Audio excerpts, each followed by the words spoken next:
इंदौर से इस वक्त की सबसे बड़ी खबर मिल रही है। मशहूर शायर राहत इंदौरी का निधन हो गया है। मशहूर शायर राहत इंदौरी अब हमारे बीच नहीं रहे हैं। अरविंदो अस्पताल में उनका इलाज चल रहा था। कोविड पॉजिटिव आने के बाद वो अस्पताल में भर्ती थे, लेकिन एक बहुत दुख भरी खबर हम इसे कहेंगे।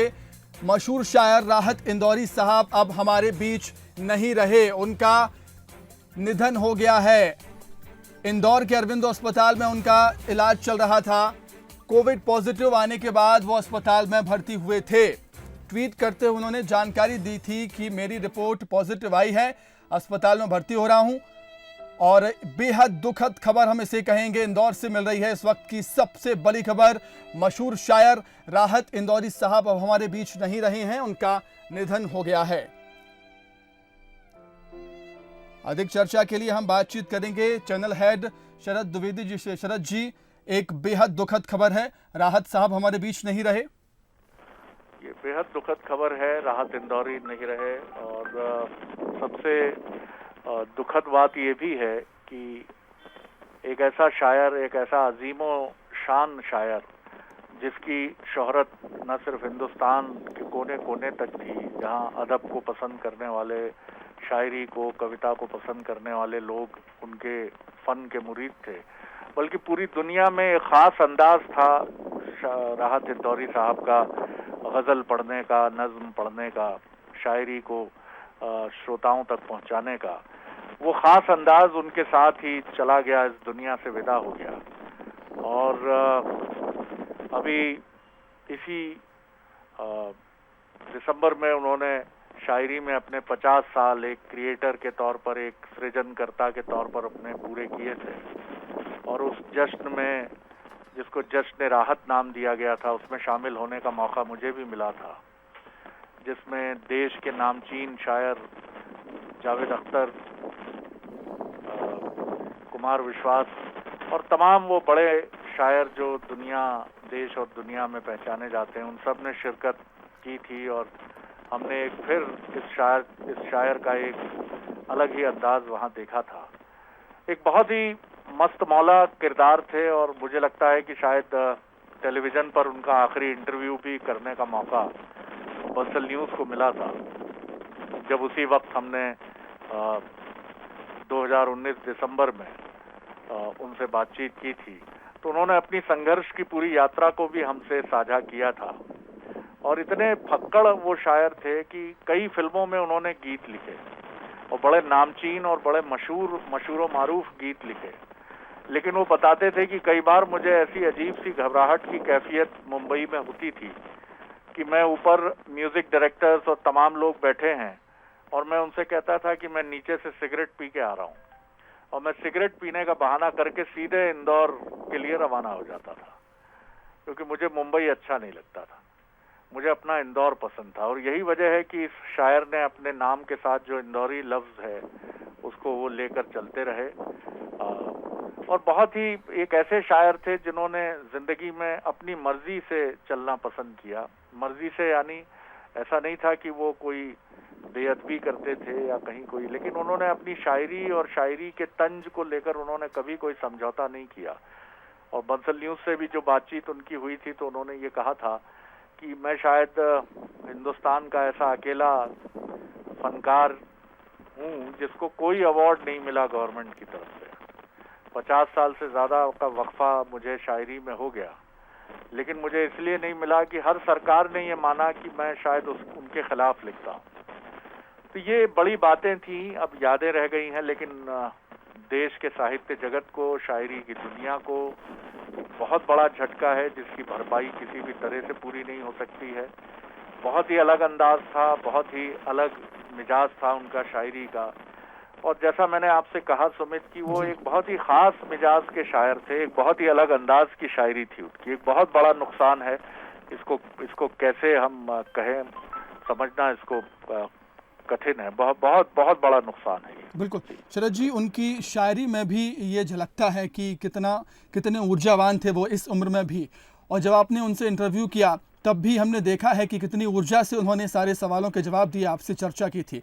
इस उम्र में भी इतना ऊर्जावान होना कहीं ना कहीं एक शायर के लिए देखिए बहुत बहुत बहुत बड़ी बातें थी जो उनके साथ जुड़ी हुई थी, उनके व्यक्तित्व से जुड़ी हुई थी। और उनकी शायरी खुद अपने आप में उनके जुड़े बहुत सारी, उनके व्यक्तित्व से जुड़ी बहुत सारी चीजों का जवाब होती थी। उनके ही एक शेर का मिसरा है कि अफवाह थी कि मेरी तबीयत खराब है, लोगों ने पूछ पूछ के बीमार कर दिया। एक हुकूमत है जो इनाम भी दे सकती है, एक कलंदर है जो इनकार भी कर सकता है। ये उनकी खुददारी रही, ये उनका एक अलग मिजाज रहा और बहुत ही नरम दिल, बहुत ही नरम तबीयत के शायर थे। अभी जो हमारी हॉस्पिटल में एक सीनियर डॉक्टर से बात हुई, उनका कहना था कि कई सारे कॉम्प्लिकेशन थे, डायबिटिक थे वो, किडनी पर काफी प्रभाव था और यही वजह थी कि जश्न राहत में भी उनकी आंख की जो सर्जरी हुई थी वो कामयाब नहीं हो पाई थी डायबिटीज की वजह से, क्योंकि शुगर का फ्लक्चुएशन था, तो उनको इस समय दिखना भी काफी कम हो गया था। तो और बायलेटरल निमोनिया भी था। तो कुल मिलाकर काफी क्रिटिकल कंडीशन में वो हॉस्पिटल गए थे और ये बहुत ही अफसोसनाक है कि आज हम न सिर्फ इंदौर, न सिर्फ मध्य प्रदेश, बल्कि पूरा देश और दुनिया की अदब की दुनिया के लिए ये एक बहुत बड़ा झटका और सदमा है। बिल्कुल शरद जी, मैं लौटूंगा आपके पास। फिलहाल हमारे साथ जुड़ रहे हैं कांग्रेस नेता अभय दुबे जी। अभय जी, राहत इंदौरी साहब हमारे बीच नहीं रहे हैं, कैसे याद करेंगे आप उनको? देखिए, ये बहुत ही दुखद खबर है मेरे लिए तो। मेरे परिवार से, मेरे मामा के परिवार से बहुत पारिवारिक ताल्लुकात थे। उनके छोटे भाई जो आदिल कुरैशी जी थे वो भी इस दुनिया में नहीं है। वो मैं छोटा था जब से वो घर आया जाया करते थे और ये बहुत बड़ा सदमा न सिर्फ इंदौर के लिए है, मध्य प्रदेश के लिए है, देश के लिए, दुनिया के लिए है। दुनिया ने ऐसा शायर खो दिया है, न भूतो न भविष्यति, न भविष्य में कोई उनकी बराबरी कर सकता है, ना उनके पहले कोई ऐसा था। और इंदौर के लिए तो बहुत बड़ी क्षति इंदौर को पहुंची है। वो उनके नाम के साथ वो विशेषण राहत इंदौरी प्रयुक्त करते थे और विश्व भर में हम गर्व महसूस करते थे कि हमारे शहर की ख्याति उनके नाम के साथ जुड़ी हुई है। तो ये हम लोगों के लिए बहुत दुख का समय है और मैं उनके परिवार के लिए भी प्रार्थना करता हूं कि ऐसे समय में उनको ईश्वर शक्ति प्रदान करे परिवार को। और समूचा इंदौर आज विशेषकर बहुत बहुत गमगीन है। जी अभय जी, कभी आप उनसे मिले हों, कोई वाकया हमसे साझा करना चाहते हो, उनका कोई दिलचस्प वाकया आपकी मुलाकात का? देखिए, मुलाकात का वाकया तो ऐसा है कि मैं जब मेरा पहला कारपोरेशन का इलेक्शन लड़ा था तो उनसे गुजारिश की थी और उनके बेटे ने मेरे लिए, उन्होंने कहा था कि ये तेरा कैंपेन संभालेगा। और उनके बेटे ने मुझे याद है आज भी जो कुछ उनके बेटे ने लिख कर दिया था या वो बोला करते थे मेरे इलेक्शन में, मैं कभी भूल नहीं सकता। परिवार इंदौर हमेशा ऋणी रहेगा उनका। उन्होंने इंदौर को वो चीज दी है जिसकी इंदौर कल्पना भी नहीं कर सकता। उनके नाम के साथ इंदौरी प्रयुक्त करके वो पूरी दुनिया में इंदौर की ख्याति को रोशन किया है उन्होंने। जी अभय जी, आपका बहुत शुक्रिया हमारे साथ जुड़ने के लिए, तमाम बातचीत के लिए। तो इस वक्त की सबसे बड़ी खबर इंदौर से है और बेहद दुख भरी खबर है, दुखी कर देने वाली खबर है। राहत इंदौरी साहब हमारे बीच नहीं रहे हैं, मशहूर शायर हमारे बीच नहीं रहे। इंदौर के अरविंदो अस्पताल में उन्होंने अंतिम सांस ली। कोरोना पॉजिटिव आने के बाद उनका अरविंदो अस्पताल में इलाज चल रहा था। उन्हें कई बीमारियां थी, ऐसा बताया जा रहा था, डायबिटिक थे और कई और बीमारियां भी थीं जिसके चलते वो कोरोना से जंग नहीं जीत पाए हैं। शरद जी हमारे साथ बने हुए हैं। शरद जी, जिस तरीके से हम राहत इंदौरी साहब की शायरियों को देखते हैं, इश्क और मोहब्बत पर जिस तरीके से शायरियाँ उनने की हैं, वो कहीं ना कहीं लाजवाब। देखिए, वो इश्क और मोहब्बत के शायर से ज्यादा वो शायर इनकलाबी शायर थे जी। वो एक ऐसे शायर थे जो हर इश्क की भी बात करते थे तो बहुत अलग अंदाज में करते थे और कुछ इस अंदाज में करते थे जिसमें आपकी गुर्बत, जिसमें आपकी सेल्फ रिस्पेक्ट, जिसमें आपका होना नजर आता था। तो ये जो चीज है उनकी, ये उनकी सबसे बड़ी खास बात होती थी कि उनकी शायरी में एक स्वाभिमान, सेल्फ रिस्पेक्ट हमेशा नजर आती थी।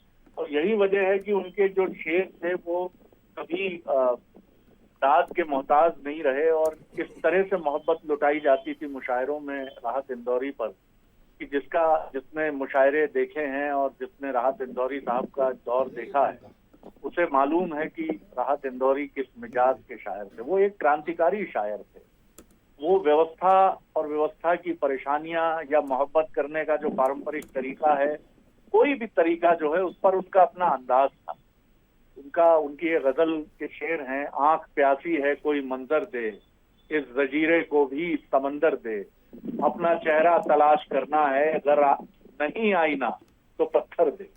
अब ये जो उनका अंदाजे बयां है कि आईना नहीं है तो पत्थर दे दे जी। अब ये गजब की बात है, ये अद्भुत बात है। और यही वजह है। अब ये देखिए, इसी गजल का एक शेर था कि कहो में गुजर रही है हयात, अब किसी दिन उदास भी कर दे।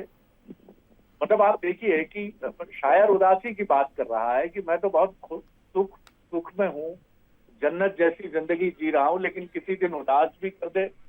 फिर न कहना कि खुदकुशी है गुनाह, आज फुर्सत है फैसला कर दे।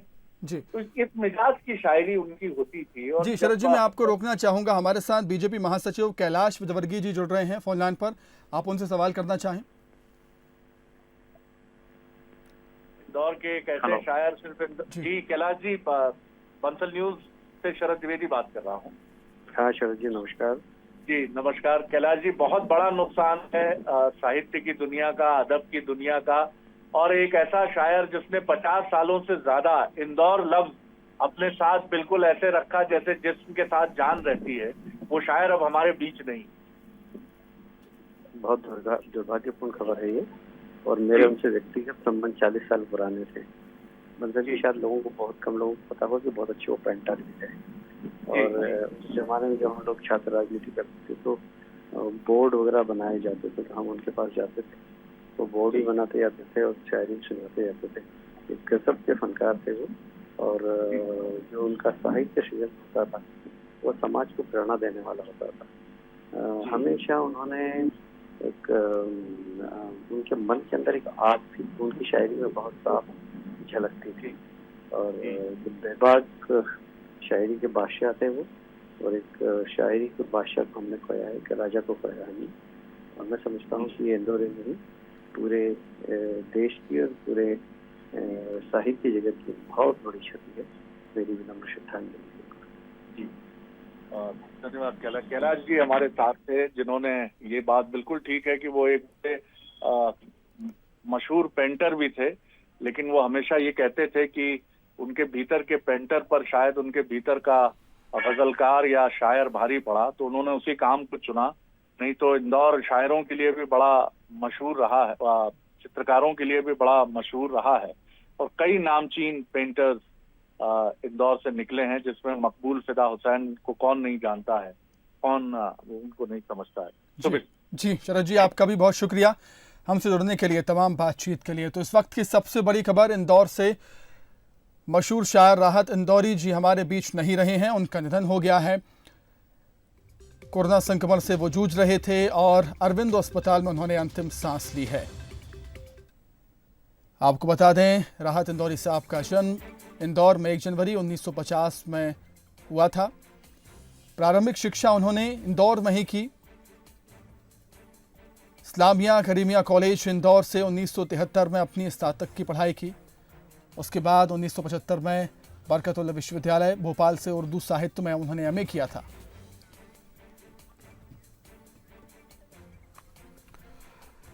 तो हमारे साथ कवि पंडित सत्यनारायण सत्तन जी जुड़ रहे हैं फोन लाइन पर। पंडित जी, किस तरीके से याद करेंगे राहत इंदौरी साहब हमारे बीच नहीं रहे?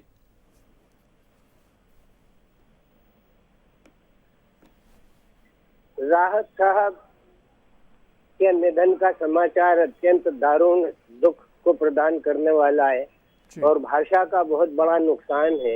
इंदौर की पहचान को विश्व भर में खड़ा करने का काम जो राहत इंदौरी के द्वारा किया गया है, ये उनके उस्ताद की सफलता है। राहत जो थे कैसर साहब के शागिर्द थे और उनके नेतृत्व में निकलने वाले 2 शायर हिंदुस्तान और विश्व भर में अपनी पहचान बनाने में कामयाब हुए। एक थे नूर इंदौरी, जिनका इंतकाल हो चुका है, और आज इस दर्द भरी खबर में उस बात को पुनः दोहरा दिया है कि राहत साहब नहीं रहे। उन्होंने जो साहित्य की सेवा की है, अदब की जो सेवा की है, वो अपने आप में एक मिसाल है। और उनका जो अंदाजे बयां था, वो अंदाजे बयां पूरे विश्व में गुंजित होकर के उसकी नकल करने वाले लोगों को भी पैदा कर गया। जी पंडित जी, आपकी उनसे कभी मुलाकात हुई हो और वो कुछ खास वाकया, खास यादें हमसे आप शेयर करना चाहें तो उनसे जुड़ी हुई? उनकी हमारी मुलाकातें तो मंच पर ही हुआ करती थी, और साधारण वे में जब हम सड़क पर मिला करते थे तो आनंद की तरह दोस्त यार, बड़े भाई छोटे भाई की तरह रहते थे। वो मुझे बहुत सम्मान देते थे, बड़ा भाई कह करके संबोधित करते थे, दादा ही कह करके उन्होंने सदैव मुझे अपमान बनाया। कभी कभी कवि सम्मेलनों और मुशायरों में भी जब अवसर आया, तो जब मुझे उनके पहले बुला लिया गया तो उन्होंने इनकार कर दिया कि नहीं, पहले मैं पढ़ूंगा, बाद में दादा पढ़ेंगे। ये सम्मान वो मुझे हमेशा देते थे। अभी उनका जो मुशायरा हुआ था, जिसमें उनके जन्म दिवस पर जो कार्यक्रम हुआ था, जश्न राहत, उसमें मुझे भी आमंत्रित किया गया था, और मैंने उस आमंत्रण में एक ही बात कहा था, एक बात कही थी, और वही बात ये कही थी कि हर दौर में जी पंडित जी, जी पंडित जी, आपका जी, हर दौर में इन दौर है इंदौर का राहत, चारों तरफ एक शोर है इंदौर का राहत। विश्व के काव्य मंचों पर, उर्दू के काव्य मंचों पर एक शोर था, राहत राहत राहत। वो शोर आज थमा हुआ दिखाई देता है। आज सूर्य नारायण तो अपने तरीके से चमक रहे हैं, लेकिन उनकी चमक में भी एक ढीलापन दिखाई देता है, जो अवसान की ओर बढ़ रहे हैं, और हमारा शायर भी उसी अवसान की ओर बढ़ गया है। मैं परमपिता परमात्मा से प्रार्थना करता हूँ कि वे उनकी अंतरात्मा को शांति प्रदान करे। ओम शांति। जी पंडित जी, बहुत शुक्रिया आपका हमसे जुड़ने के लिए, तमाम बातचीत के लिए। हमारे साथ पूर्व लोकसभा स्पीकर सुमित्रा महाजन जी जुड़ गई हैं। सुमित्रा जी, किस तरीके से याद करेंगी, राहत इंदौरी साहब हमारे बीच नहीं रहे हैं? अरे मैं वास्तव में एकदम न्यूज सुन के धक ही रह गई जी कि ये कोरोना क्या करेगा, कितना कहर ढाएगा, समझ में नहीं आ रहा है जी। और राहत इंदौरी एक ऐसे अभी कुछ ही महीने पहले समझ लो, उनके शायरी के 50 साल मनाए गए थे, मुझे याद है। और इतना बड़ा जलसा उस समय हुआ था, कुमार विश्वास आए थे और न जाने को, और रात को 2 बजे तक, और वो खुद भी बैठे रहे। ऐसा नहीं कि बाद में उनके भी सब हमने शायरी सुनी। और ऐसा व्यक्ति था। इंदौर में कुछ एक ही नाम है अलग अलग क्षेत्र में। मैं हमेशा बोलती हूँ कि इंदौर ऐसा समृद्ध शहर हो गया है कि केवल व्यापारिक नहीं, किसी भी जी, लगता है हमारा संपर्क टूट गया है तकनीकी खराबी के चलते। सुमित्रा जी, फिलहाल आपका बहुत शुक्रिया तमाम बातचीत के लिए। तो इस वक्त की बड़ी खबर इंदौर से, पूरे देश में शोक की लहर है। राहत इंदौरी साहब हमारे बीच नहीं रहे हैं। कोरोना संक्रमण से वो जूझ रहे थे, अरविंदो अस्पताल में भर्ती थे, जहां पर उनका इलाज चल रहा था, और वो कोरोना से जंग हार गए। हमारे बीच नहीं रहे हैं राहत इंदौरी साहब, मशहूर शायर। उनकी अनमोल क्षमता, कली लगन और शब्दों की कला की एक विशिष्ट शैली थी, जिसने बहुत जल्द ही बहुत अच्छी तरह से जनता के बीच वो लोकप्रिय बन गए थे। राहत साहब ने बहुत जल्द ही लोगों के दिलों में अपने लिए एक खास जगह बना ली थी, और